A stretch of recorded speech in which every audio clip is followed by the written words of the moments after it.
Good afternoon, everyone. Welcome back to your place of chill. It is the Kauffie Company live here because it is Friday.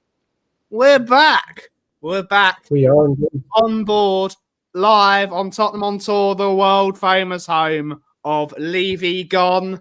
I'm here with Brian. We've got a pre-match cool down before Tottenham Hotspur versus Manchester United tomorrow afternoon at 12:30 kickoff. And we're just going to have a good time, aren't we, Aki? We're going to have a good time. I'm going to have a laugh because streams are so stressful now. Everyone's so miserable. And we're just going to have a laugh. Mate, Who would have thought the two most miserable people in the room are going to be happy? Who would have thought? Mate, it's never been I'm miserable. It's been someone was at the club making me miserable and now he's not there. I can put misery aside and enjoy what is coming. And on that note, let me just open on match day eve the Frank therapy session for all the Frankaholics and all you Spurs lovers. It's going to be a good show. We got bits from Thomas Frank's press conference, so we're going to break down what he said, get interactive with you guys, see what you think, and we'll have a good show. And we might cook some people as well, because we are Chef Kauff and Chef Boyard Dagul. We're back again, because that seems to be what YouTube is now. YouTube is no longer having a genuine football conversation. Someone's got to get cooked. Someone's got to get pickled. Someone's got to get... all these things. Someone's got to get roasted. We're going to pickle some people today. We're not going to cook anyone today. We're pickling. We're going to make a nice Miss Ellswood pickle. Hamisher, of course, because it's us two. But without further ado, I must say it must be like when you're saying pickling and cooking, it's like we're all food lovers, isn't it? Indeed. It's just madness. We're gonna have it. We're gonna pickle some people today. We're gonna pickle some people. But without further ado, let's see who's in the house to take us through the show. Before you do that, like I said to you earlier, a new thing that I'm going to do on Tottenham on Tour, just before you say hello to the wonderful people in the audience and those watching us, I just have to say it's a new thing. Loving doing this. I want to say to Loverboy, a.k.a. Craig Davies, a.k.a. Ray the Yid, mwah, hope you're having a good day. Me and Soldier Boy, as you would call Craig O'Sullivan, are anxiously waiting for the files to drip. And just so you know, if you do drip them, we've got a lot more. So I look forward to the events shenanigans, and we are so much enjoying the tweets you put out, then delete, because they're utter nonsense, and you have no idea how much time me and Soldier Boy, aka Craig O'Sullivan, spend laughing our heads off. So have a good weekend, Spurs lover, a.k.a. Craig Davies, a.k.a. Ray the Yid. Mwah. Good stuff. And now we can say hello to people. Share a bit of love, everyone. Share a bit of love. But let's see who's in the house to take us through the show. There are 29 of you so far, and we're expecting a few more of the Frankaholics. We have Colin Cross-Amano's in the house. Good to see you, buddy. Lord Rodney Trotter, the dipstick. Mr. Chris Banks, the man who doesn't like brown sugar on his bacon. Good to see you, man. Good to see you. Ian Ferguson, the first YouTube member clocking in for the day. Good to see you, buddy. Jason Bell, YouTube member as well. Angie's in the house. Liran is in the house. We have Scotty M. Good to see you, buddy. Good to see you. The man that likes Tim Hortons, but I like Tim Hortons as well now. Tim Hortons is great. We have Stuart. Good to see you, buddy. YouTube member. Good to see you. He is. We have Lord. It is nonsense. Everyone's getting cooked, pickled, roasted. If you're going to do roasties, just do roasties like Brian's mum. She's the only one that's allowed to roast because she's good at doing roast potatoes, and we still got to do that. Tonight, they're being prepared as we speak. I'm a very happy boy. Oh, talking of that, carry on doing the hellos. Oh, I just wanted to enjoy. It's time to have one. It's time for a mince pie with all the And people are going to be like, why the hell are these idiots talking about this instead of talking about football? I had Sainsbury's new caramel, spelt Carol, which I thought was very good. Caramel mince pies, and they were excellent. So big up to you, Sainsbury's. Big up to you, Sainsbury's. We all love pickles here. Barbaric's in the house. Good to see you, buddy. Hopefully you're well. Yes, without food, we wouldn't be alive. We got Craig O'Sullivan's in the house, just with the following words: drizzle on my fish and call me lover boy. Indeed, good to see you. Yes, we're big up to Wolf, you know. Daniel Sandoval, one love. Good to see you. Good to see you. We got any more? Ryan G's in the house. Yes, baked. Love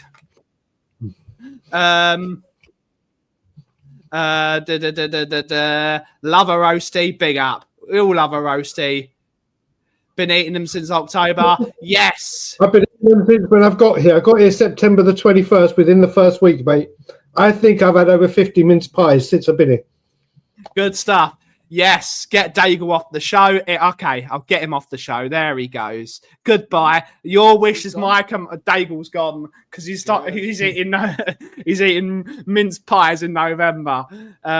Been eating them for over a month from Aldi. £1.25 a box. I always get mixed up. One of the two. Malware is in the house saying Spurs 2, Man United 0, whatever it is. Good to see ya. I'm going to bake some banana bread. We're going to bake you then. I'm going to bake you.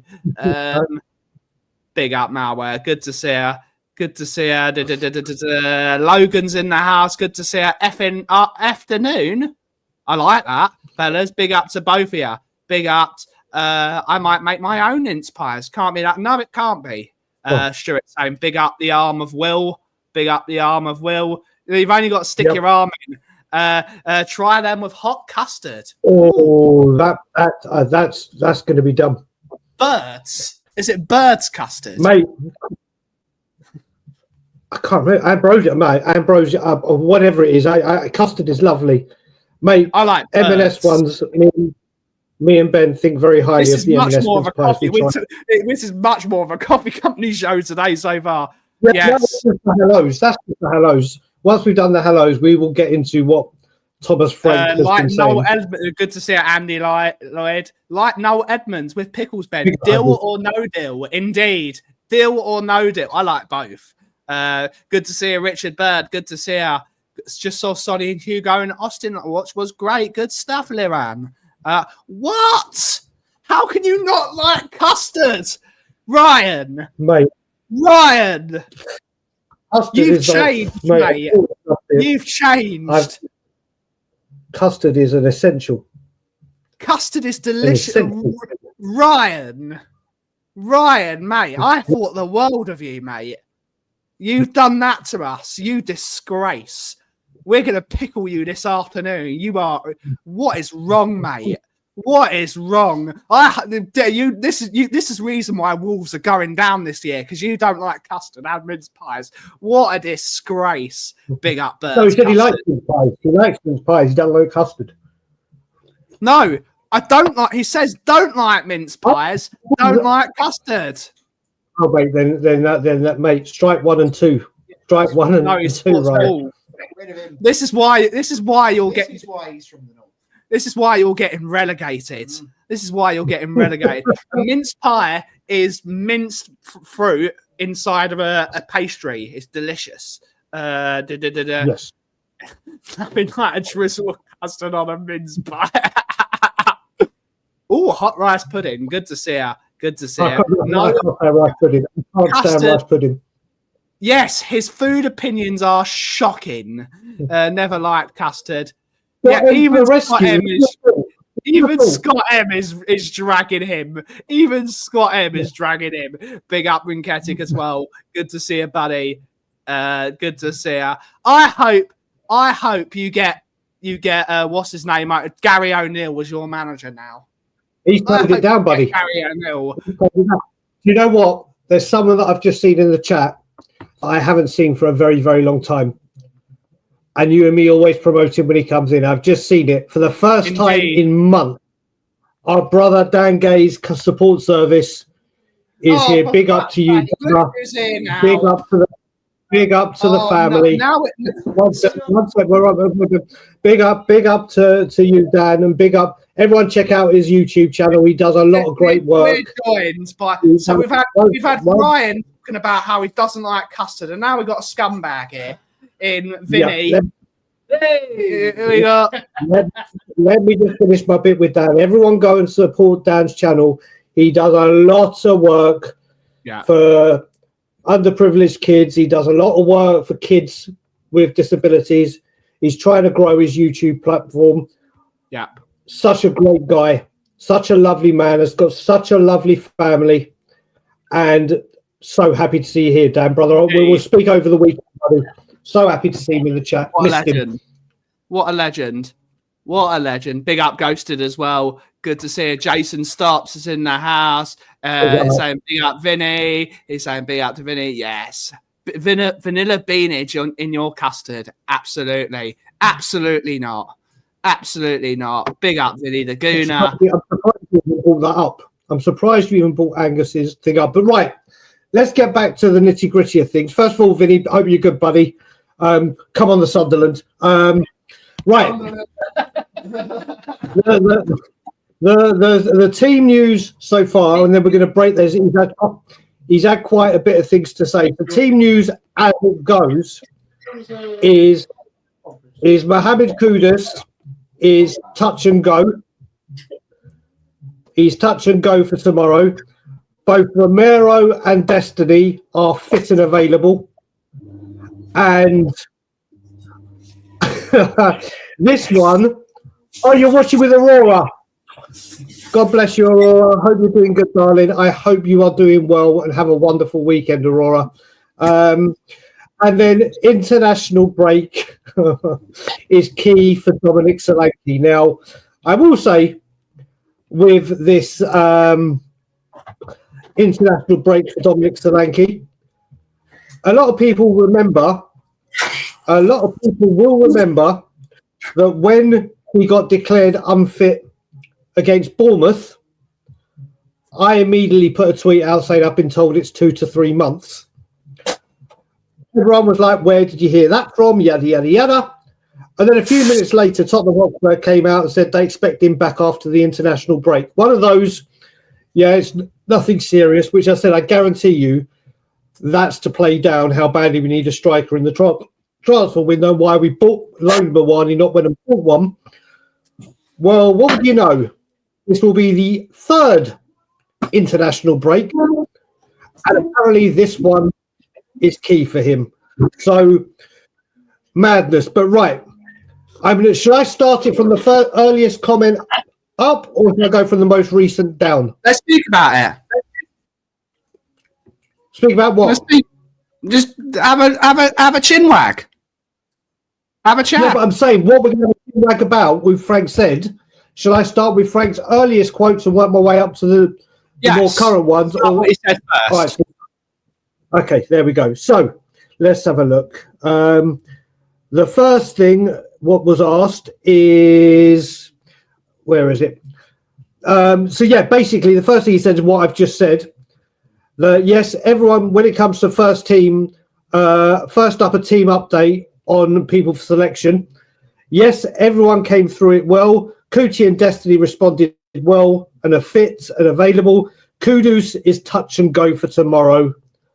We will see. Now, that could be Spurs playing mind games and bluffing.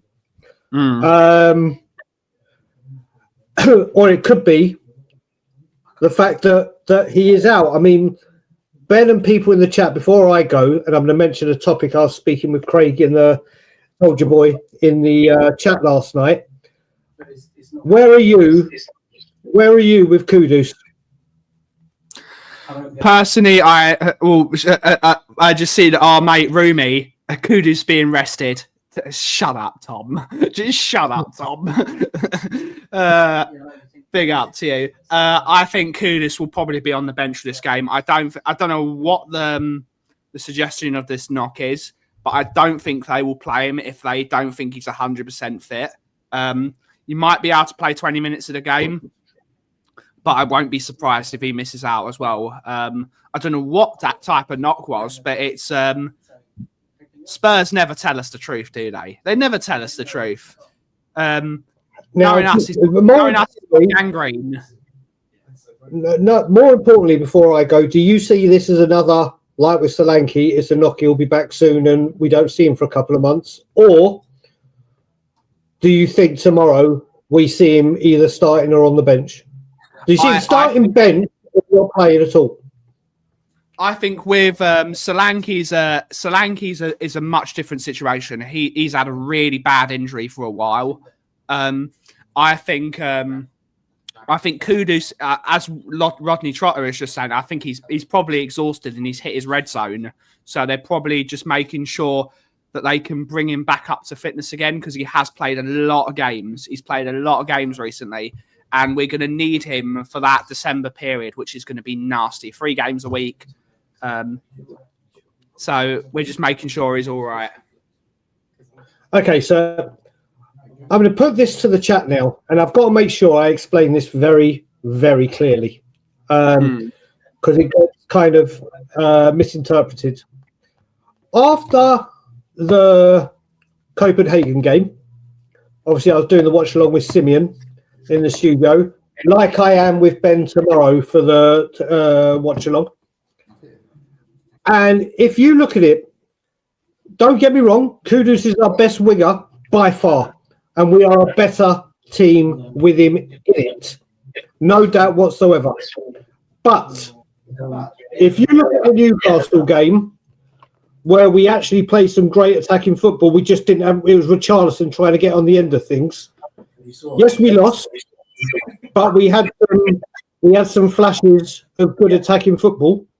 And then you look at Copenhagen, where the team played a lot more freely as a whole, as a collective. Yeah. As a collective. Both those games where we saw that was without Kudus. Now, with Kudus, who by far, and I'll say it again, I'd rather him in the team than not, there's no dispute on that, has our over-reliance on Kudus, where people double up on him, or he can't get to the byline, or he hasn't passed when he should, or whatever. The way Tottenham played with a lot more freedom against Copenhagen, and everyone's going to say it's Copenhagen. As I said again, Kudus is, I'd rather him in the team or not. But when it comes to injured players, where we talk about players that we need in that team to definitely be fit, I think Kudus isn't at the top of the list. I think the freedom we played with was fine against Copenhagen. So, like I said, I would rather Kudus in the team, but is he as big a miss as, like, let's say if a Van der Ven was out, or a Paulinho, or a Romero's massive miss when he's out. Yeah, exactly. I think there's bigger players for the way we're trying to play right now that may be a bigger miss than Kudus. But like I said, I would rather Kudus is fit and playing. That's where I'm at. That's where I'm at with it. Like I said, I mean, everything Craig says, I agree with. Everything Craig says about him being the best winger, he probably would have ripped. But also, as I was saying with Savin when I was on earlier, you look at it the other way, Kudus hasn't actually had a game starting where Simmons has been 10 and Randall Kolo Muani has been the number 9. Everton, Kudus was kind of a 10 as well. So it's a big loss, but I don't think it's a loss. I believe personally that Kudus will... Oh, I can hear myself. Kudus, what he will do is he will take players away from our creative players. No, so he will take players away from them. Rooney has just said it perfectly. Yeah. This is what he has just said is exactly what I was trying to say, and that could either be a pro or a con. That's the thing; it could be a pro or a con. He could listen if he plays like he did against Burnley or against Leeds or against Manchester City. Of course, it will be the best player on the pitch. Yeah. But like I said, it's a case of, is he the biggest loss if you look at that team sheet? And I think there are players right now, even Vicario. Yeah. At the moment, for the way we're playing and form they're in, are more important. But let's go on to the next one, where he was asked on consistency in performances. He said, and let me do my Michael Cole, and I quote, "I always believe when we go into every game that we will put in a good performance out there and do well. I'm very confident because I can see the right layers, the right attitude from the players that want to improve. We're going to everything. We're going to everything we can do. We're going to do everything we can do to win the game." Over to you, Ben. Not really said a lot, has he? He's not really said a lot. People at work want to work hard. It's not saying a lot for me. Spurs players have the illusion of working hard. Working hard isn't 9/10 of the law, as they say. Everyone should work hard. Everyone should be wanting to improve. The moment is when they cross that white line, they've got to do the business. They've got to do the business. They can't just pretend they're working hard in training to get a starting spot and then not do anything. You have seen players like Randall Colomwani has been working hard, because you've seen from his first performance against Villarreal where he was totally and utterly unfit to play football. You now see it against Copenhagen how much better he looks than our other strikers. Like light years ahead of them. Light years ahead of them. So they should all be working hard to improve. They paid a lot of money, these people. They paid a lot of money. They need to work hard, but positively. You can't. You don't want people to be a busy idiot and working hard for the sake of working hard. You need to work smart as well. You need to work smart and you've got to work hard. So personally, I don't think he's really said a lot. Okay, so we'll go on to the next one. Yep. Which was about Xavi. And he was the title is "More to Come from Xavi," says Thomas. And he said, "I think every player needs confidence when you go to a new club. It's not always that easy to hit the ground running, but the more confidence you get, the better you play. I thought he had a good performance. It's a good step, but there is more to come from him." Yeah. It's why we spent 55 million on him, isn't it, Aki? It's why we spent. He's a top quality player.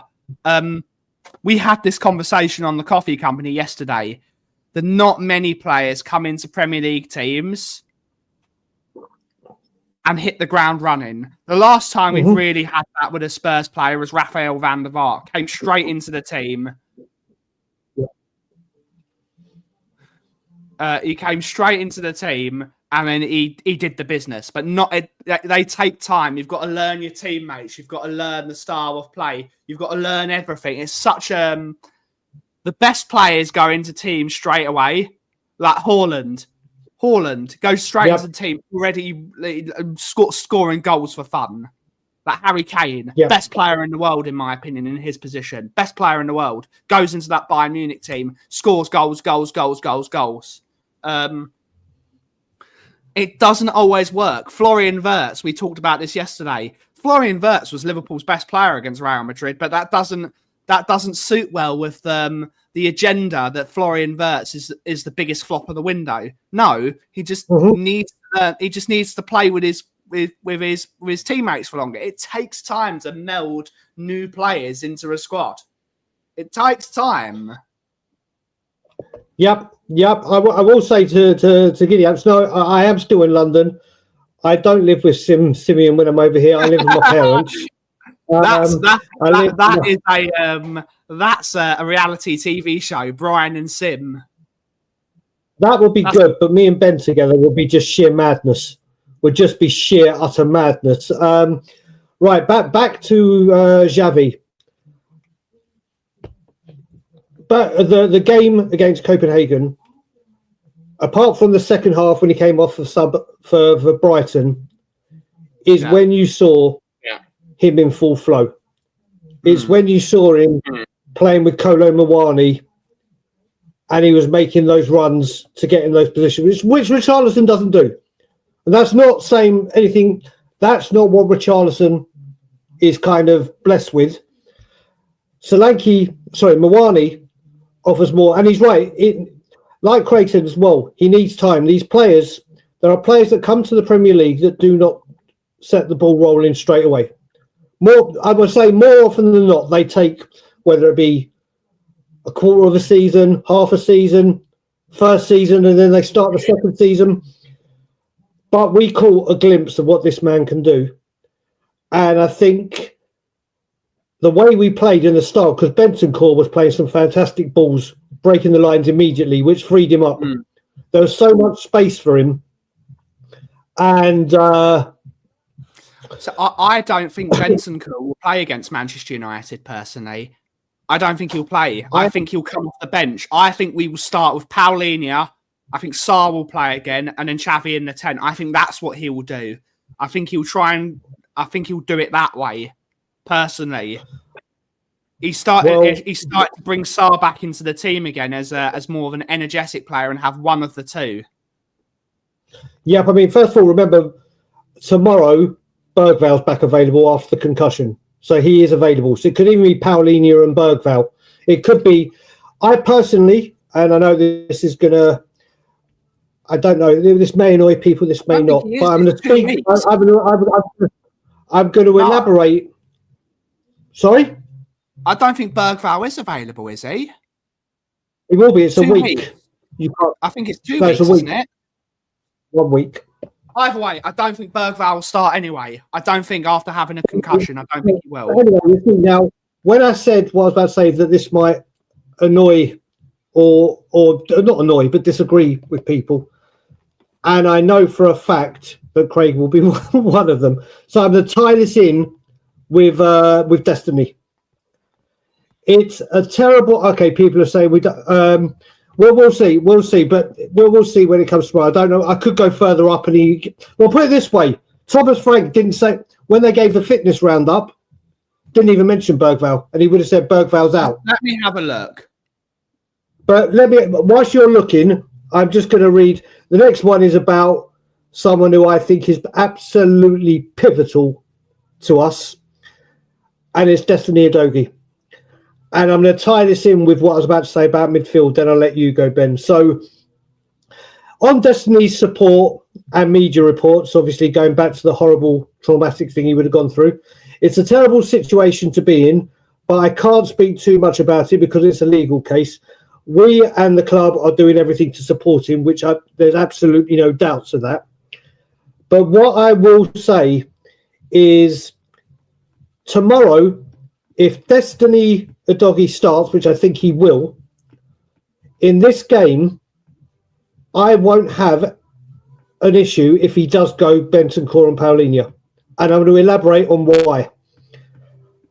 Watching these games, I think, listen, we know that if Bentancur actually plays as the 6, as the 8, and Paulinho is allowed to do what he does as the 6, if you look at it, I think a lot of the time why it's been slow, laboured and back-to-back is when Spence has gone marauding down the left and he's running out of options, he cuts in and then he either goes sideways to a Paulinho or Bentancur or back to a Romero or Van de Ven, because obviously everyone's got back into position.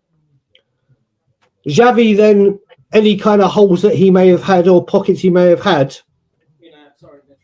I think with Destiny playing and being able to use his left foot, I think that is the one time, big up Curly, that I wouldn't mind seeing. I wouldn't mind seeing Bentancur and Paulinho. Big up Sunderland. That's the time I wouldn't mind seeing Paulinho and Bentancur. Now, if it is that tomorrow, I'll have no problem with it if Destiny is playing, but then it is on Paulinho and Bentancur. So Bentancur to put on a performance like he did Tuesday, and Paulinho to do what Paulinho does. So, that's how pivotal I think Destiny is to this team. for the whole. He gets the best out of Odegaard. The balance he brings, because of, and this isn't me slagging off Spence or anything. He just can't do on the left wing what Destiny can't because he doesn't use his left foot. I don't think he can do what he does on the right wing as well. I don't think he's that good going forward. Even with the space, but then it's the output when he gives the ball off. So I think Destiny is that important and that big to us that if it was, I mean, I'll be interested to see what you think with the midfield too. And what I will say as well is fair play to the club. I'm sure one thing we do know is they will look after Destiny incredibly well. And who knows, the few games that he missed recently may not have been an injury, may have been this happened, and they're like, right, you've taken some time out. So we don't know if it was an injury or whatever. But I don't know. Big up, Paddy. I've just seen Paddy here. I hope you're good. Mate, do you know what, Paddy, listen, there's so many people that have been on We Are Tottenham TV that thought I've come back here for a hair transplant when I haven't. I've come here for my wisdom tooth because I haven't shaved my head. And it's because the ruler of this house, I told my mother, my wonderful mother, that I'm throwing her under the bus every single time I can. She hates when I shave my hair. She hates it. And I'm like, I don't want the wrath of my mother. So I don't trust myself to do the back bit by myself. Ilana always does that bit. So that's why it's growing. And remember, Paddy, when I do go back, it's Canadian winter, and it is the one time that my hair can be quite pivotal to my warmth. But getting back to I think you should grow a mohawk. I think you should shave the sides and grow a mohawk. Yeah, that won't go down. I'll do the R9. I'll do the R9, and I just make sure my mum sees me from the front. Everyone in the chat, just as a bit of fun, comment below what you think hairstyle Dagul should grow into. I know some people have been asking for Dagul to get the Emerson Royale haircut because Nick, otherwise known as Barry Sean, and he's going to put on a show for you. He hasn't fulfilled his bet. He still hasn't done it, and he hasn't done his Emerson Royale dance. So, yes. No, he did. I think he did do his Emerson Royale dance, or did he not? No, he didn't. I can't remember. I don't know. No, he didn't. No, I don't. I think. Anyway, getting back to it. Destiny, and all right. Let's do the question first. What can the club do to generate? What can the club do to generate getting fans in the door, bar the obvious ticket prices? Season tickets now open again for half seasons. Guest sale. That is it, Paddy. The tickets for times are hard at the moment, and the tickets are too much money. Tickets are too much money. Yep.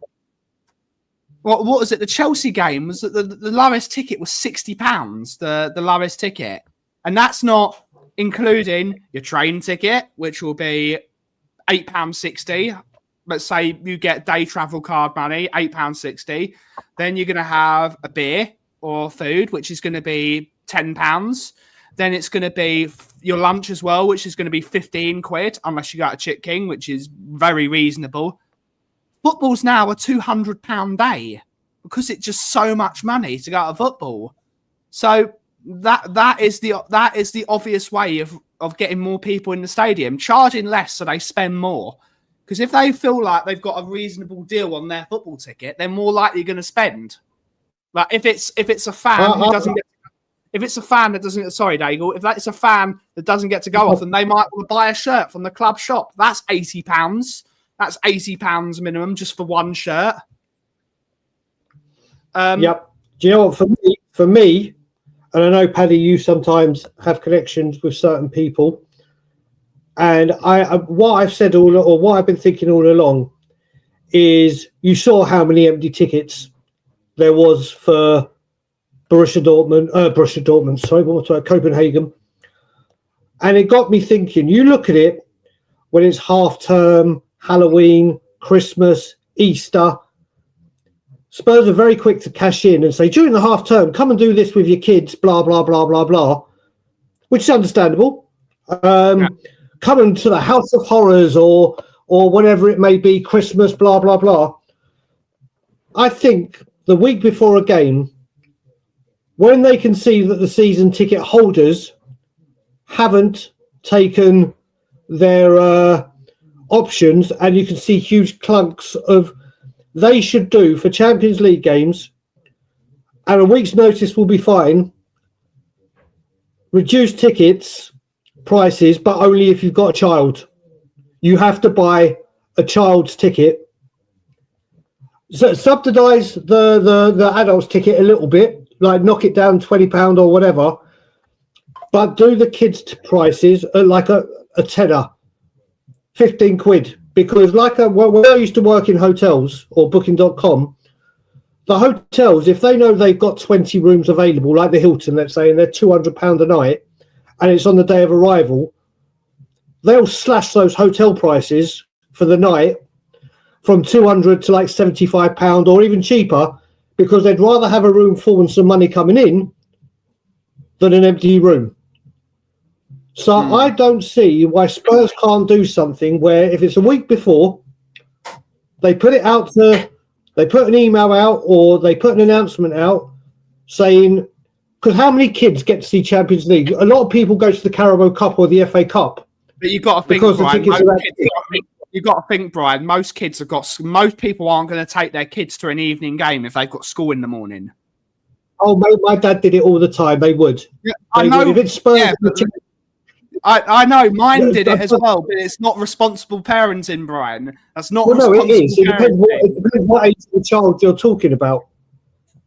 But obviously, you look at it as well. When you say you look at it with your children and go, right, how often am I going to be able to take my kid to a Champions League game at a very affordable price? It's going to be once in a while. A, you don't know if we're in the Champions League next year. B, you don't know what the ticketing price will be next year. So I guarantee if there was an email or a notification to Spurs fans that came out, and let's just say there was 3,000 tickets available in the stadium as a whole, and they said, right, we're doing it especially for families, that's the most important, only, adults price, whatever you want to do, but the kids at a ridiculously cheap price. I guarantee you a lot of parents. I'm not talking like people like Paddy that are in Ireland, because then you've got to get the airfare, then getting back, then school, blah, blah, blah. But people that, or maybe people can do it from Ireland, but people that live within London or within the country. That'd be silly if you did that. Fair play to you if you do it. If you're flying back to Ireland at 1 o'clock in the morning, that's a stupid idea. Well, again, mate, it's not. It depends. You know what I mean? There could be, but I'm sure there's times they'll be on Christmas holiday or half term or Easter, or it all depends. But if you cannot sell the tickets at the moment, no Spurs fans are taking them because they don't want to pay the ridiculous prices. If you want to show in another kind of way that Spurs are changing after Levy's departed, and then you say, right, this is what we're going to do. We want to. You got to remember, people like Brentford, and we always use Brentford here because of what they do for their community. They're doing a thing right now for home and away fans. Any kids 10 years or younger pay £10 for a ticket. Yeah.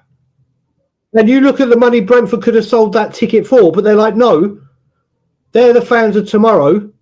They'll bring in bums on seats, and like you said, they could go into the club shop. They could go whatever and spend money within the stadium. So I would love even if that doesn't work, Ben. If Tottenham say, right, we're doing this massive family package, and like I said, has to have at least one kid.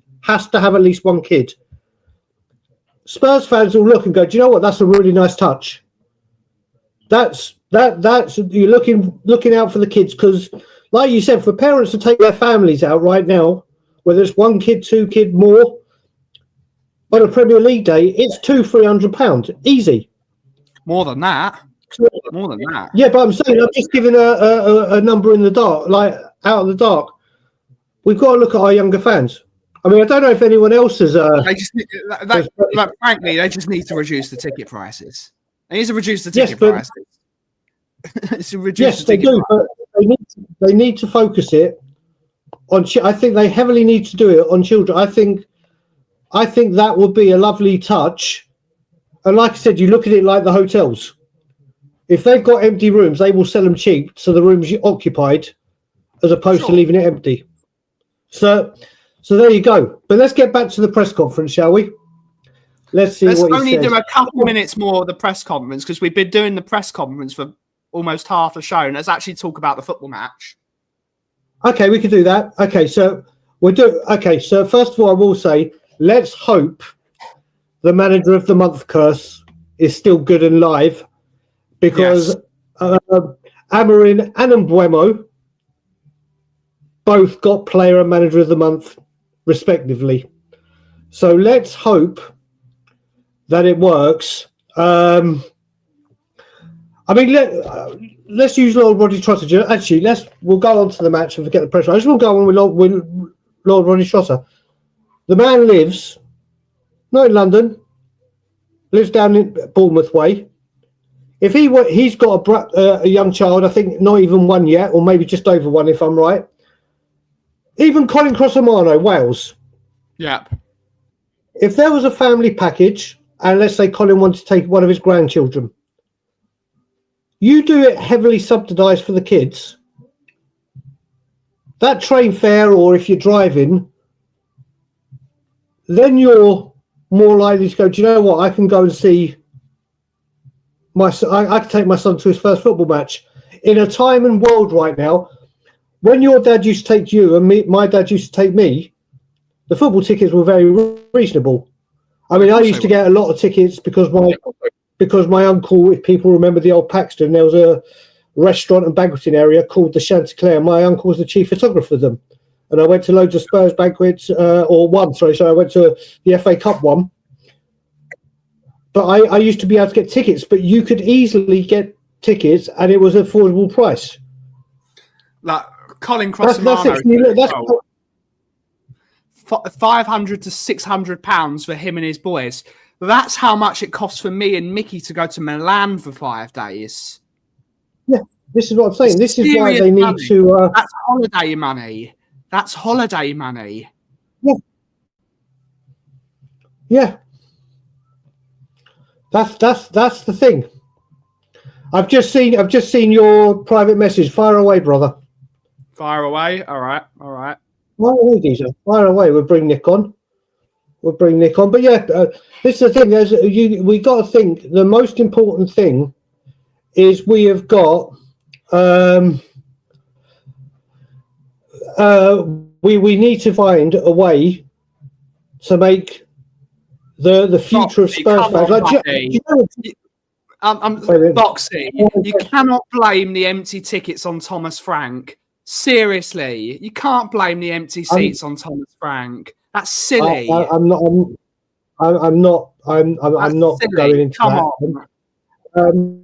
What I was about to say, do you know how much whilst I'm here, one of the first things that I thought of when Levy left was, yes, I could take my nephews to a game. I can find a way. They've got memberships. I can find a way to get my nephews to a game.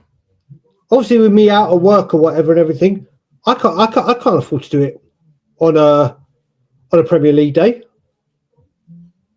But if someone said to me, and I was still here, the next home Champions League game, adults are this price and youngsters are XYZ, you bet your ass I'm taking my nephews.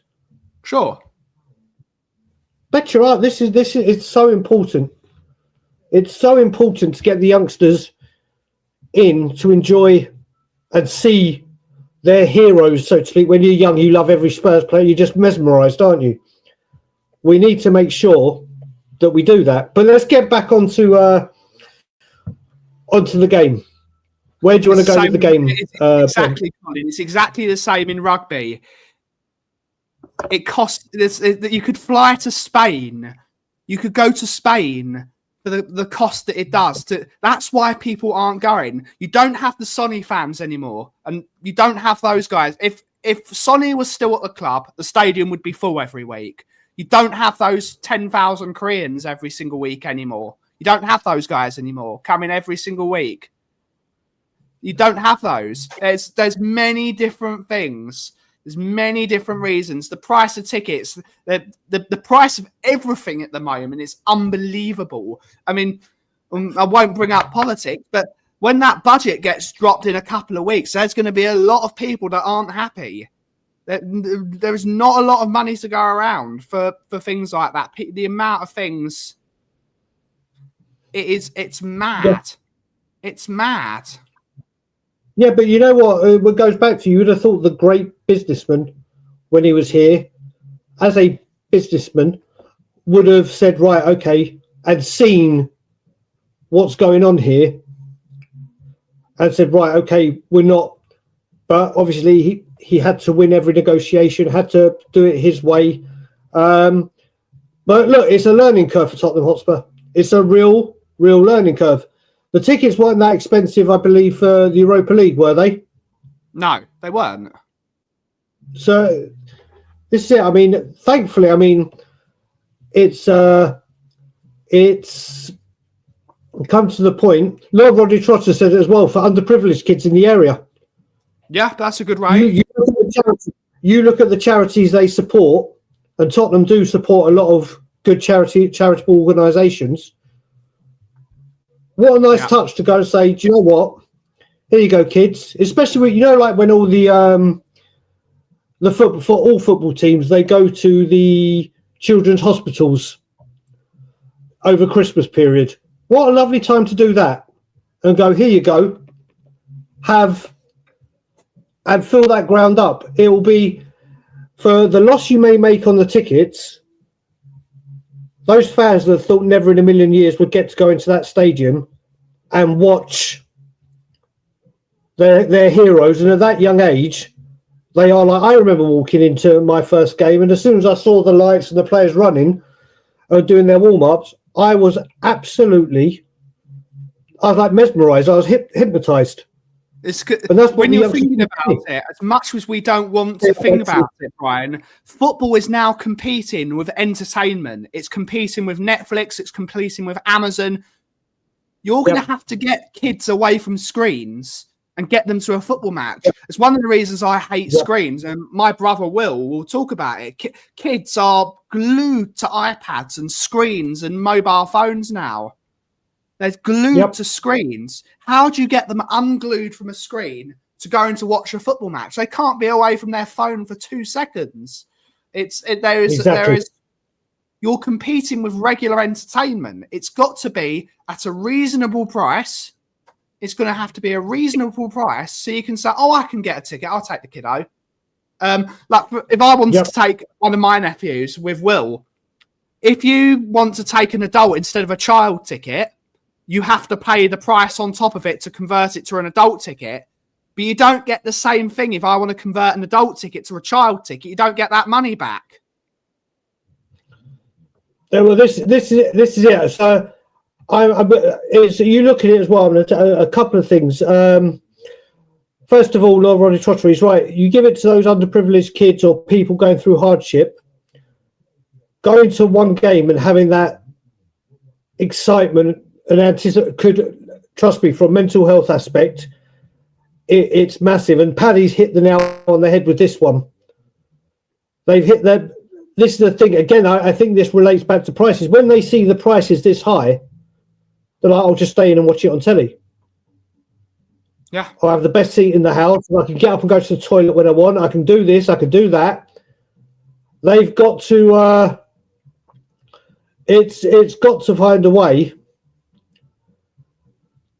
But see, Boxy, the football against Chelsea, some of the home games have been rubbish. Yeah. Well, we get told to support the club.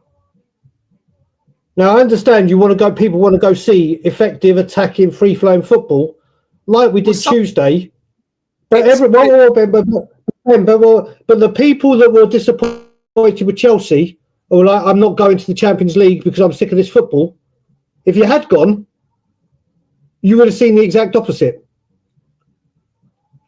But it didn't affect the turnout. One man's good football is another man's crap football. Some people don't like Pep Guardiola football of holding on to the ball the entire game. Some people like ultra counter-attacking football with 1-2 touch, bang, goal. Some people like that. Like Italy, the majority of football in Italy is crap.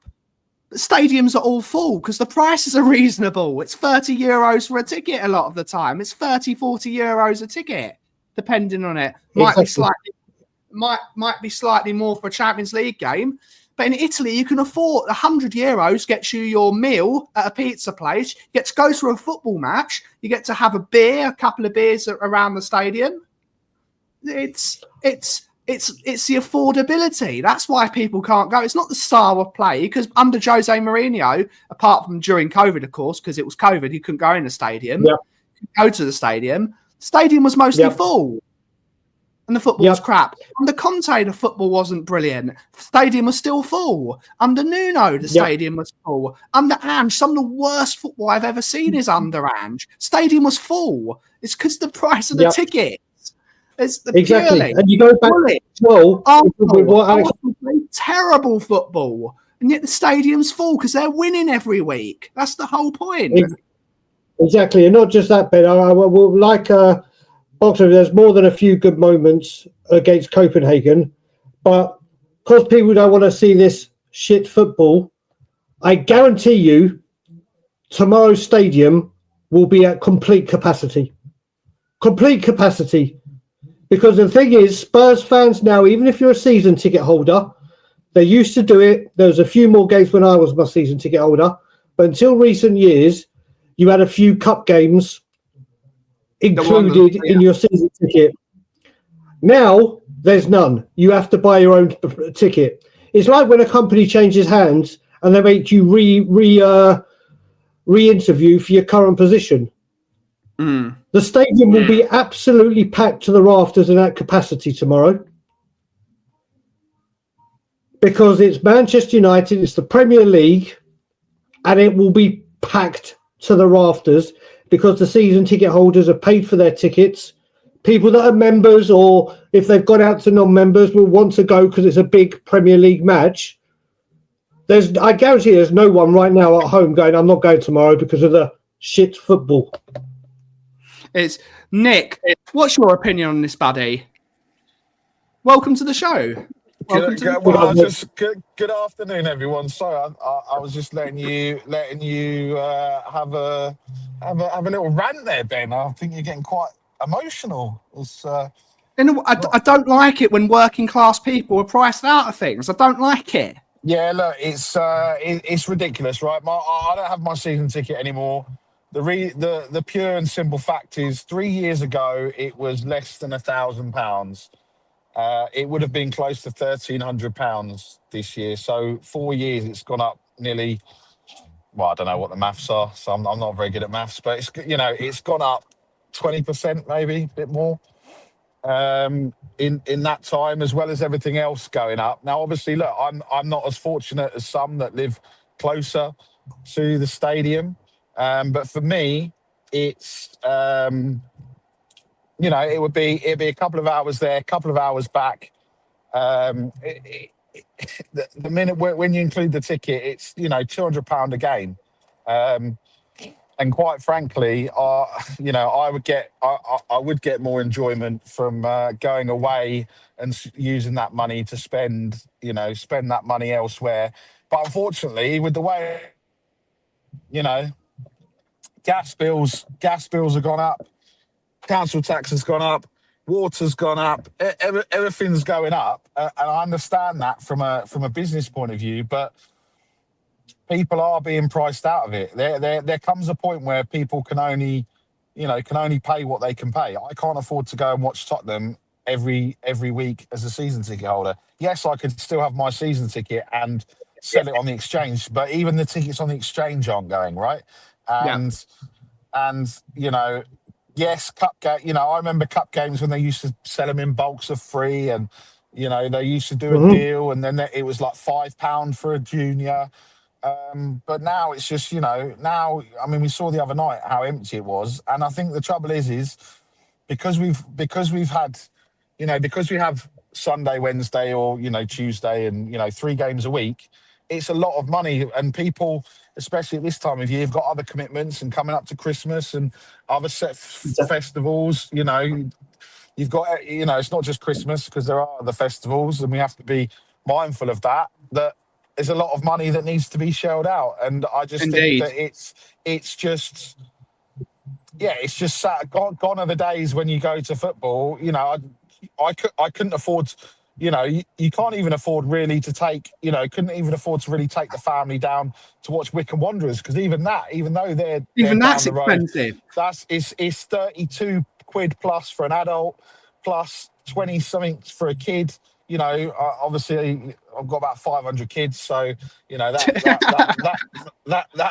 the price up. But even so, it's still, you know, you're still looking at 120, 130 quid. You know, and if you really want to see shit football, then League One football is truly dire. Let's just, you know. It's Nick, let me ask you a question. Just a sec. Paddy's hit the nail on the head here. €400 it will cost him go to Lanzarote for the week. They don't want you there either, Paddy. They don't want you there either, Paddy. I said that. No one cares about you, Paddy. Stop playing. No one's getting the violin out for you. Nick, I'm going to ask you a question, but I have to say, yeah, I'm going to ask you. But first of all, I was going to say, Gary Beck's normally puts in a question, and it kind of derails or takes over the show, which we love doing. Paddy, you have taken over the show today, so fair play to you. But Nick, are any of your kids football Tottenham fans? No. Okay, let's just pretend a couple of them were. Right, let's pretend they were. Yeah, go on then. Let's pretend they were. Yeah. Let's just say for the Copenhagen game that's just gone. Like I was saying before, if Spurs had put an email out the week before the game and was like, right, we have 4,000. I'm just using 4,000 as a number, and they said we are doing a special deal for families only. Yeah. And let's just say your ticket was, let's say, £20-30 lower than what it normally would have been, but the 2 kids would have been a £5 or a £10. Yeah. Would you have said, you know what, I can take my kids to A Champions League game, but B, that's something I can easily afford, and be able to take my kids to the football? Yeah, 100%. I remember when I didn't have my season ticket, and I got a ticket for the semi-final of the Champions League against Ajax, and I paid £25 in the North Stand for a ticket. £25 for a Champions League semi-final ticket. That's just mad, right? And I remember, and they did do this because there was memories that came up on Twitter Face. There was me, my brother-in-law, his son, and Max, and it was 30 quid, I think, for the adults and 5 quid for the kids. There you go. That was in the South Stand. It wasn't like, I mean, it wasn't in the posh seats like where Ben sits, but it was, it was in the South Stand, so that's obviously relatively expensive, and they didn't have the top tier open because they didn't sell enough tickets. There you go. They can do it. They can do it if they want to do it, but it's because they don't want to do it that they can't do it. If that makes sense, it's just a bit. Yeah, I just don't understand. And also, I think what was it? Was there? There was one of the games. Was it the Villa game that went on general sale, or one of the home games, or was it Burnley that went on general sale? And the games have never gone on general sale for like 2 seasons. Now, you can argue. I mean, a lot of the argument, I guess, will come around the Sonny effect because he's not there. But I think it's not. I think that's just a lazy argument. I think it's just, people have. It's time as well, right? It's a long day. We've all been there where we meet up before or we meet up afterwards. And I don't think people don't, people think I'm going to spend 9-10 hours at football, spend £200 to £300. I can do much, but do you know what I mean? It's like, remember when football used to be a 2-3 hour day, Nick? Now it's an 8-hour day. It's a long day now. Getting to the stadium, you have to get there 2 hours before, otherwise there's nowhere to park. I think that's kind of different. First of all, before I go into it, Gary Becks, when I said it, I didn't mean any malice, but I love it when you take over with one of your comments, like you did yesterday with the statues. Love it. Don't be a broken man, my brother. I know you're joking. But going back to it, with the time you said, before I did all this YouTube and was active on social media and obviously made many connections and great friends and family via doing what we do. Since I stopped drinking, or even when I was drinking, most of my time was get the train, get into the ground, watch the game, get out. It's only become these, like when we did before the Enoch out protest, or even before the Wolves game. Oh my God, Mitch is in the house. Cody, my brother. God.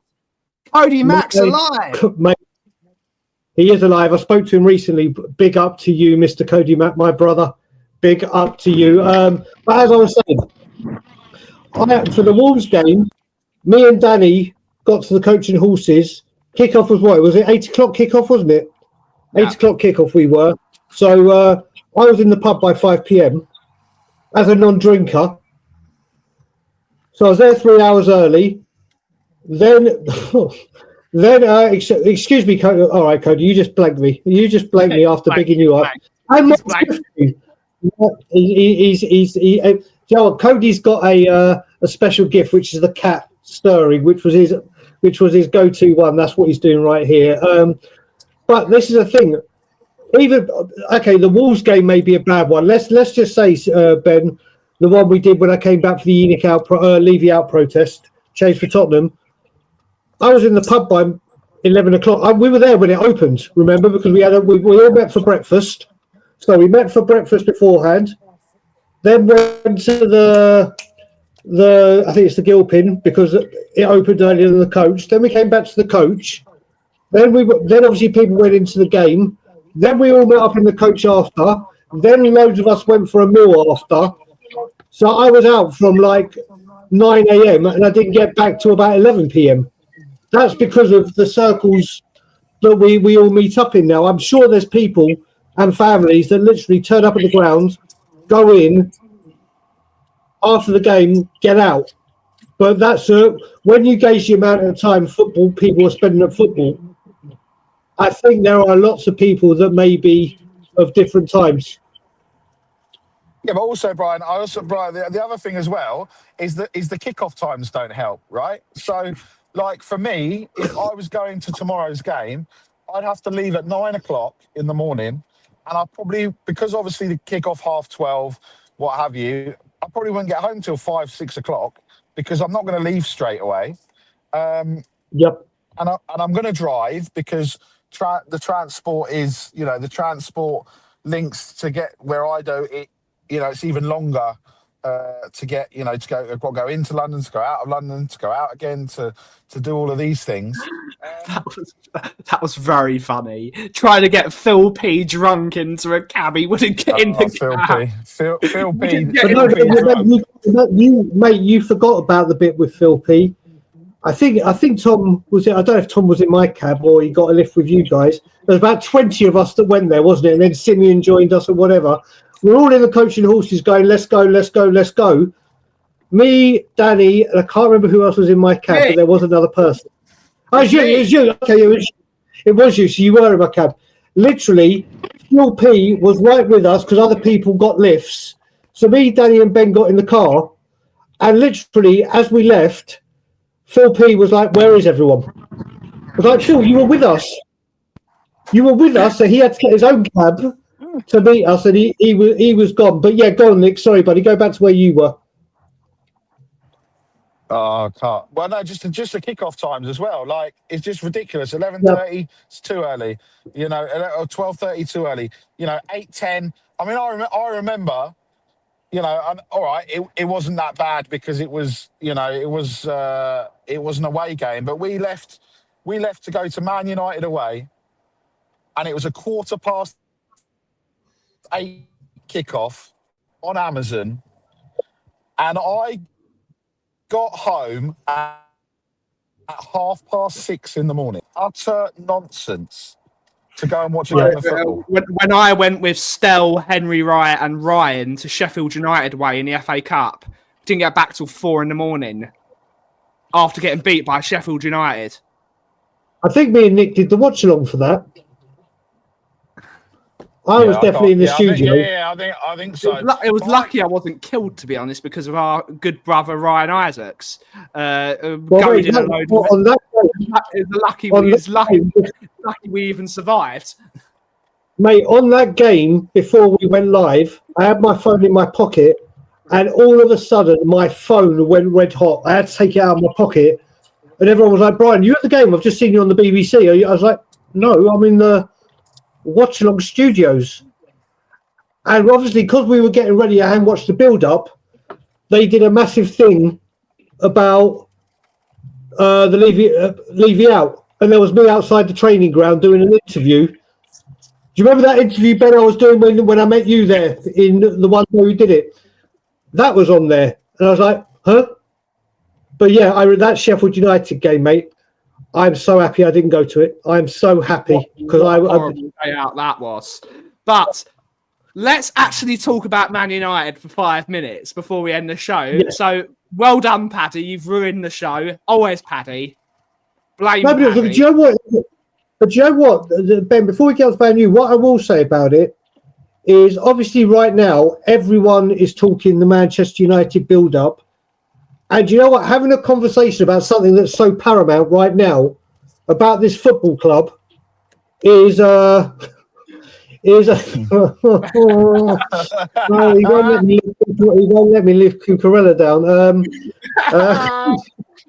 Mate, honestly, he did a voiceover one, which is just hysterical. But the conversation Paddy brought up, Joe, I've really enjoyed having that conversation because it just bounces ideas. There's so many people active in it. It was a great turn. We went down a cul-de-sac that was actually an enjoyable one. But now, let's talk Manchester United. Finally.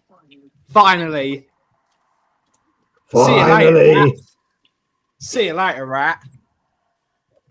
Right. So yeah, Manchester United at home. We've got a 4-game winning streak against Manchester United. 8 games in all competitions, Benjamin. I think you'll find. 8 games in all competitions. I'm sure it is. Okay, I like it. I think the last time we lost to them is when Ronaldo scored that hat trick with Conte. Yeah. And that was when I had my season ticket. Oh no, or El Sakiko. El Sakiko. Would it have been El Sakiko? With Nuno, yeah. Big up. It would have been with Nuno. But yeah. But look, I'm glad that it isn't potentially the 5th game in a row that United could win, so that bloke can cut his hair. Because you know that would have happened, and you know the corruption that would have gone on to allow us to happen. Look, I think it's never a bad time to play Man United because you never know what's going to happen. The games that we saw last season were so open, and you know, if Man United could finish their dinner, there's probably different results in a lot of them, but they couldn't, and it's going to be interesting. You know, we've obviously, after that dire performance against Chelsea, to then turn it around against Copenhagen, we're going to want more of the same. We've banished the hoodoo of the playing and losing before the international break. Now let's banish the hoodoo of the 12:30 kickoffs, please. Well, we did it against Leeds, brother, which was also just before the international break. Yeah. But we've done it, but we haven't done it at home. So let's do it. Let's do it at home now, because I always remember going to 12:30. Cody, that's brilliant. It's brilliant. I remember A tough place to go. I remember always going into a 12:30 kickoff and everyone saying, "Oh, we're going to win 3-0," blah, you know, the usual. Then just putting in a dire performance. I just feel that we just need. I don't care what happens on Saturday. I don't care about the performance. It just needs to be the result. We just need to. All this nonsense about 0.05 XG and all that malarkey. XG's rubbish. No anyway. one gave a shit about XG until Frank was the manager. Let's call it as it is. No one gives a shit about it. The only people they're just people finding an excuse to attack the manager. Yeah, there's no. The only way is XG. Well, that is just XG is utter nonsense. Either, you know, they won 3-0, but their XG was 6. Well, they didn't score 6 goals, did they? They scored 3. So it doesn't matter whatever nonsense you're talking about. Do you know what I mean? This is what I don't understand with all of these stats. Stats is just data that can be manipulated, however, to whatever argument or narrative that you have. It's as simple as that. You know, it's data and it can be manipulated. Who decides if you have a penalty, that's 1 XG? Well, yeah, but you still can miss it. Look at what Richarlison did the other day. It doesn't mean that it's a bang on number. It's just nonsense. So look, for me, we just need to. I mean, let's not start talking about. You know, I know there's been talk about Van der Ven playing as like Gareth Bale and playing on the left wing and all this nonsense. But let's just go and put in a performance, get the 3 points, and get out of there. And then, obviously, I don't know if anyone. The most important thing is, has anyone booked Romero's flight back home? Because I know he likes crying about having to book his own flights when he's on international duty. So, well, let's hope we don't. Let's hope we don't, Nick. Because the one time we did that, he got injured and didn't play against Villa. So let's hope he's realised and flies. I'm sure he flies economy. I'm sure he does not fly economy, Brian. No, nothing beats it. Everyone's got to sing the song. Nothing beats a Jet 2 holiday, and it's just Romero beating exactly. Nothing beats I'm just going to give you my thoughts on Manchester United. But first of all, I am going to address box office again, where he says we were always going to beat Copenhagen. Do you know what? I've got fed up with Spurs fans using this, because if you're telling me, first of all, before I go on with this, Jonathan Boyd, big up to this guy, is at every single late night Lillywhite. And Jonathan, I cannot wait to get back to Toronto and get them back up and running. And who knows, I'm going to see if Pringles have got some mint chocolate crisps coming out again this year, and I'll bring some home and send them to you. But getting back, they're vile. They're vile. Don't. But anyway, getting back to what I was saying with Alex, when people said this, this is why I'm going mad with this now. The Norwegian league and the Danish league, there is no difference. When we drew with Bodo, oh my God, the performance was shit. The performance was shocking. We're not creative. We're not doing anything. Oh my God, we should have beaten them. We should have beaten them. But then when we do it against Copenhagen, it's only Copenhagen. Sorry, Brian, but Chelsea are a better team than Carrier Bag, as we like to call them. Carabag. Chelsea should beat Carabag. They didn't. And they're a better team than us. Chelsea, they're a better team than us. They couldn't beat Carabag. That is if football was played on paper, nobody would watch it. Football isn't played on paper; it's played on grass. Sometimes you don't win a game, sometimes you lose a game. You'd expect Spurs to beat Tamworth in 90 minutes. We didn't. We took extra time to beat them. Exactly. Is how it is. You've still got to beat them. It's got to the point where it's just move the goalpost FC, and one moment this matters, and then the next moment it doesn't matter. Like when we beat Leeds, we went to a ground where they haven't lost in 17 months at home, playing them on the early game where Spurs are always bad apparently, and we always lose on an international break. So like, oh, this is a lose. We smashed their 43 game, whatever it was, winning or undefeated streak, break the 12-30 curse, break the international curse. It was only Leeds. I'm like, do you know what? It just blows my mind. But getting back to Manchester United now. It's another one, Brian. Bruges were robbed against Barcelona. Bruges should have beaten Barcelona. They were robbed of a decision. Bruges deserved to win that. They should have won that game. They could have won that game. It was only Bruges. It was only Bruges. So that's only Bruges. That's only Bruges. So getting back to it, Manchester United compared to last season, it is a different Manchester United. They've brought in some quality now. What they have done recently, they have played well or better, but they are conceding goals. They are conceding goals. Their attack has started to hit a vein of form, but the way that Frank's got this defence, I have more faith in our defence right now than I have done for a long time. And I think they can handle him. I think Van der Ven will go on Sesko. I think Destiny will deal with either Mbeumo or Cunha. Cunha is the one that scares me because whenever he was at Wolves, he always seems to do something against us. Always. So Cunha is the one he's a fantastic player. He's the one out of all their strikers, including Fernandes, that concerns me in this game. And then we wait and see. We will score goals because they concede them. And it's got to be, Spurs have got to play like they did against Copenhagen because Man U's defence are gettable and we need to be quick and move it around. And when it comes to their attack against our defence, I favour our defence. I really, really do. So we will see how it goes. But I think the massive key to it, and I've said it all stream, is Destiny Udogie. And I don't mean he's the most vital player. I mean for the balance and the way we play, Destiny starting, for me, is the biggest thing. It's more important to me than Kudus in starting positions. If Kudus is on the bench and he comes off to change the game, absolutely fine, good move. But if Destiny's on the bench to come on for Spence, the damage could be done. And I only mean that on the going forward way, not the defensive way. So for me, Destiny is vital, and I trust our defence to outdo their attack.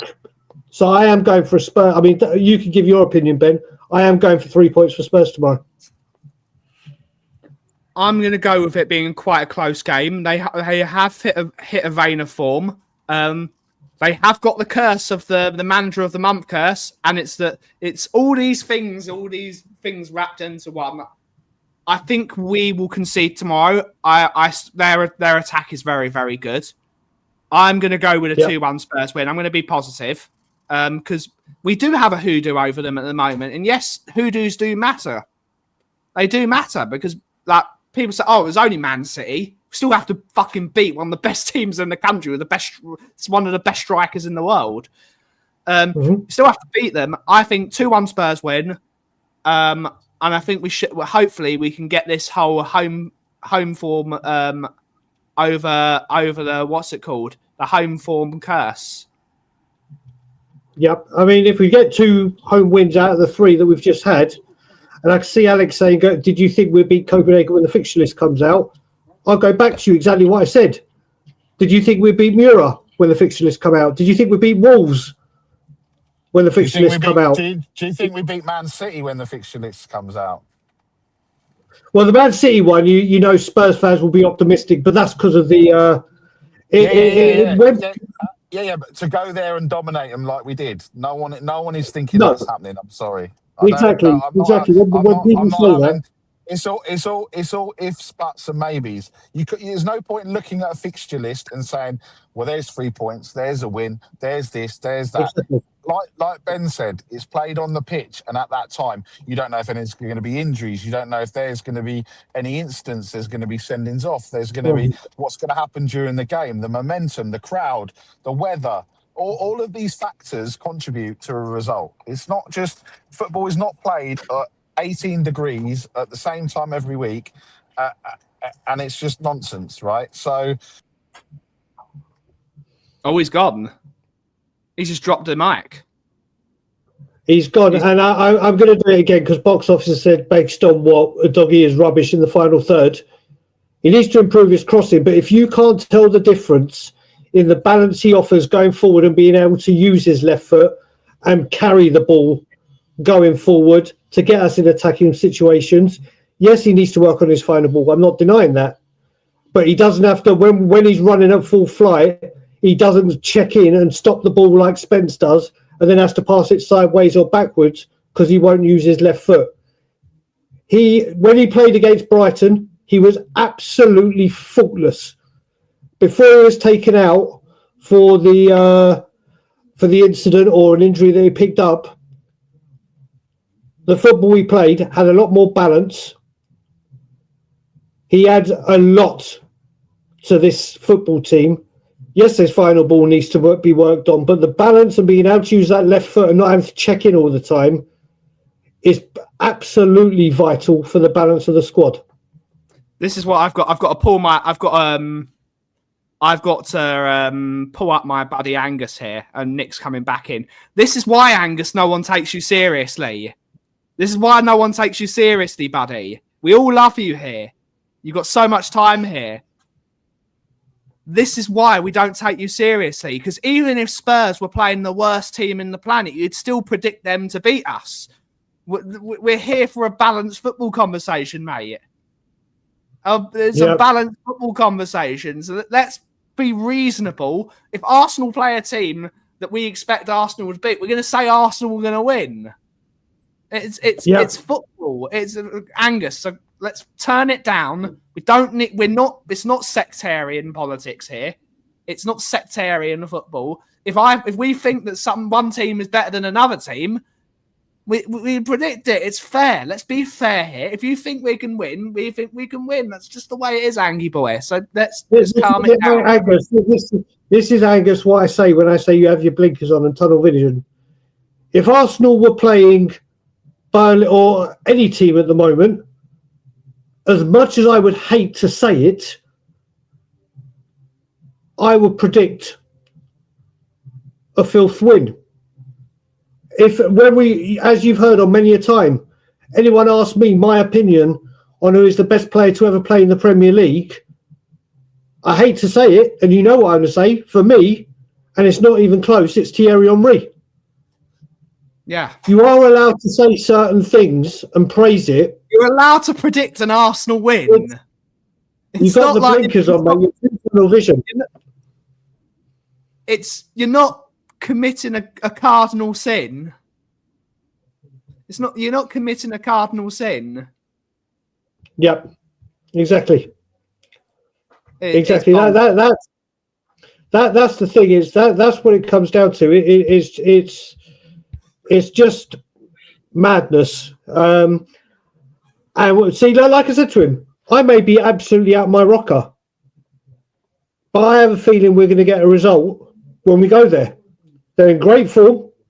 We've got the best away form in the country. I think Frank's had a good record against various top six teams.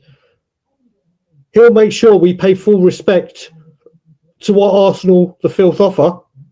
We may get a defeat. We may. But I expect Arsenal to beat us at the moment. They've had a team that they've built over 5 years. We've been crap away from home for a very, very long time. And we're in a fledgling project again. You would expect them to be. If they don't beat us, he's got it dreadfully wrong. And I've said it. If Arsenal don't win the league this year, Arteta is the biggest fraud in football history. Because they should win the league this year. The amount of money they've spent on their project, the amount of money that Arteta has had, the amount of years of having a settled formation, a settled team, settled players coming in every single year, they should win the league. If they don't, he's a fraud. But that's not committing a cardinal leap. To say one team's better than the other, it's just realism. I'm being serious when I say I actually genuinely believe we won't lose when we go to the Emirates. Whether we draw or win, that's another thing. But I genuinely believe, more than I have done in recent years. Look, my first trip to the Emirates, I've been to Highbury many times. My first trip to the Emirates, was the 2-2 with Ange Postecoglou. Now, I've watched on TV and seen us lose 5-2s and whatever, the crazy results we've had.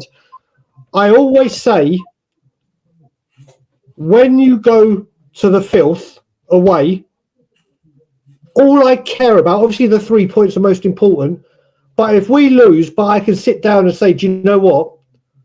Spurs gave everything they could and they come off that pitch, giving every bit of blood, sweat, tears, passion, desire, blah, blah, blah. Yeah, I'll be pissed off, but I'll be like, at least you gave it a go. And what I saw in Ange Postecoglou's, the one that I went to, the 2-2 that was in the first 10 games, we should have won that game. We were absolutely brilliant. And if it hadn't been for Romero deflected free kick and the penalty, we actually should have won that game. We were the better team on the day. And you know what? That was in Ange Postecoglou's 10 games. And I had never been prouder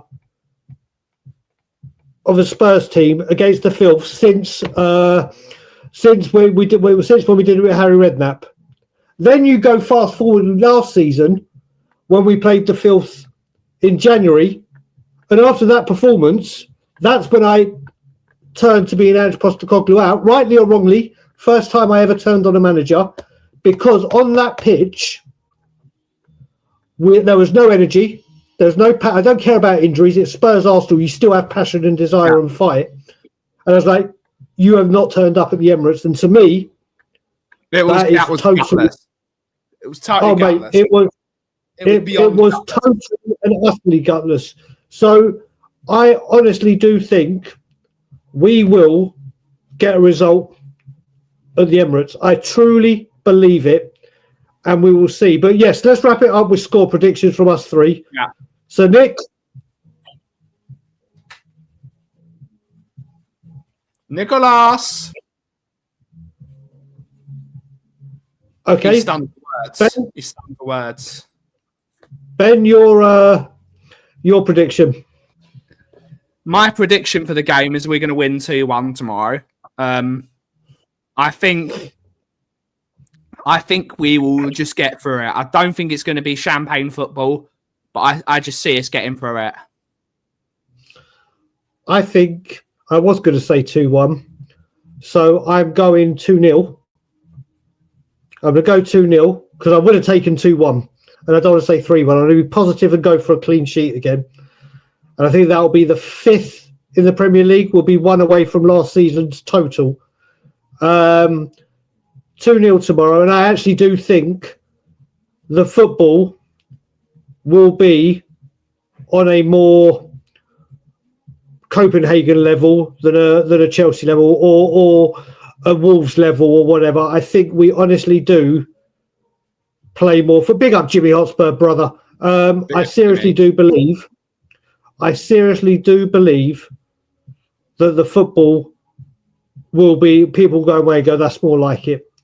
Performance-wise. I'm not saying result-wise, performance-wise. Yeah. And we will see. We will see indeed. Nick is predicting 1-1. Nick is predicting 1-1 in his comments. Where I don't know if his mic has stopped working. I think the thing we've got to look out for, if we draw 1-1 but play great football, the people start complaining about the result. If we play this attacking football that everyone wants to see, but we lose, does everyone start going mad because we played good football but lost? And if we win and play bad, are people going to go, oh my God, that was so boring and shit? Because those people that say that over 3 points, I just don't understand. I don't understand. 3 points is always the most important. But if we get the good result and we play good football, I know, Joe, I've got a lot of people on Twitter that I engage with regularly, that if they've disagreed with me or I've disagreed with them, we always have the respect to go and go, do you know what, mate, you were spot on. And those people that do that, and myself, I respect them so much more. So much more. So I think I'm going 2-0. I'm going 2-0. We've gone over half an hour over time, and I've actually got to do some work now. But thank you all so much for watching today's show. Hopefully you enjoyed the debate, the chat, the conversation like we always like to have here. We try and keep it as respectful as always. Thank you all so much for watching today's show. Have a wonderful rest of your day. And as always, if you smell what the Kauff is brewing, take it away, Aki. So like I said, I'll be live at We Are Tottenham TV HQ for the watch along tomorrow. Hopefully we'll see you there. We'll be back Monday with the analysis and discussions and talking points. Exactly. And if we win, or should I say when we win, I would like all the doubters and people that have said certain things to say, do you know what? Fair play, Frank. And if we lose or draw, I will be as balanced as I'm trying to be all season. But on that note, I will close the Frank therapy session for all the Frankaholics. You're going to have to wait till Monday. I will also say, Thomas, Frank, Thomas, Frank. I will also say, all hail Princess Vivian, all hail Princess Vivian. And as always, Levy's gone.